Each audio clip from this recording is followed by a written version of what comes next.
Hi, it's time for another verb of the day. Today's verb is knee. Let's take a look at the definition of this verb. The main way you're going to hear the verb knee used is to mean to hit someone or something with one's knee. You should know that knee is a regular verb. To make the progressive form of this verb, all we do is add ing to form knee. To make the past tense form of this verb, all we need to do is add the letter D since this verb already ends with two E's. Our base verb, knee, E, ends in a voiced vowel sound, a long E sound.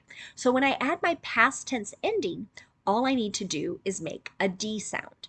It should sound like this: need, need. Okay?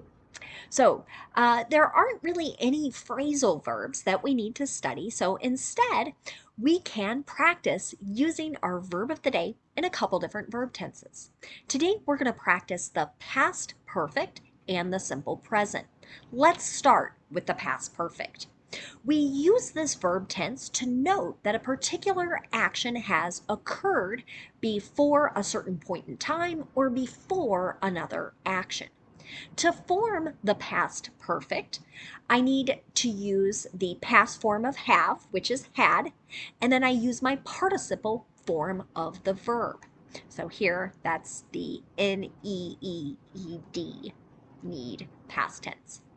So let's take a look at an example here. The striker had kneed the ball into the goal before his teammate committed the foul. Okay. So in this sentence, I have two verbs. I have need and I have commit.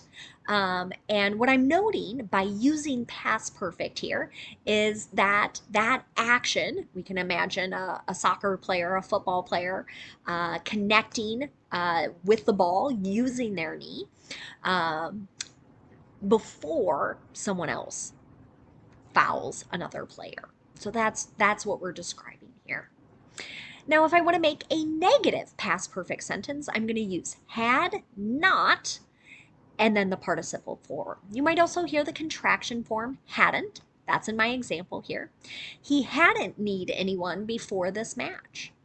So again, sort of sticking with a football theme or soccer theme, since the World Cup has just started, I think if you're watching games and listening to commentators in English, you might hear this verb used at some point during the course of these games. Finally, we can make a past perfect yes or no question by starting with had, then having our subject, and then that participle form of the verb. Here's another example. Had the thief kneed the homeowner in the face before taking the valuables? Right? So here we might be sort of thinking about what action occurred first. Now let's talk about the simple present. We use this verb tense to talk about habits and routines. We also use it to discuss facts. And the thing we need to pay attention to in the simple present is our subject. Okay? If our subject is I, you, we, or they, then we just use the base verb. But if our subject is he, she, or it, then I'm going to add an S to the end of the verb. And you can see that in my example here. The villain in the story always knees his rivals and speeds away. So this verb, I haven't said it before, but you might be getting the image. It can be kind of violent. And that sentence is certainly describing maybe a fictional superhero type story where someone uses their knee to injure or harm someone else and then runs away. Now, in the negative, with simple present, again, we need to pay attention to our subject. If our subject is I, you, we, or they, our structure will be do not and then the base verb. But if our subject is he, she, or it, we'll use does not and then the base verb. So notice I'm not adding an S to the end of the verb in the negative. I'm only doing that in the affirmative. Here's an example sentence. We don't need the person sitting in front of us while on the plane. I heard a sentence like this a few months ago when I was traveling. A parent was talking to their child and kind of setting forth, like, this is how we act. This is going to be our habit, right? We're not going to knock the seat in front of us with our knees. Finally, if we want to make a yes or no question in the simple present, we start with do or does, whichever form matches our subject. That subject comes next. Then we use the base verb. So again, no S on the end of the verb in our yes or no question. Here's an example. Do they need their opponents during this type of fight? So there are various sports that involve kind of competitive fighting, and in some sports you can absolutely use your knee to make contact with your opponent. So here someone might be kind of asking a question about a fact. What are the rules for this style of fighting? Now let's spend a moment looking at some words and phrases related to our verb knee. The first word we're going to look at is the noun form of this word. So same spelling, same pronunciation. The most of the time when you hear this word knee, you're going to be hearing someone refer to a part of the body. So this is referring to the joint that's between one's thigh or their upper leg and then their lower leg. Right? So I don't shoot these videos in a way that makes it easy for me to point this out, but I imagine you can figure out knee. So an example of how you might hear this used. She injured her knee in the game.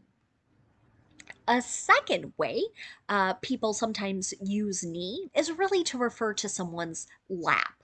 So think of a person sitting down, right, and the surface that is created. So an example of this might be, are the kids going to sit on Santa's knee?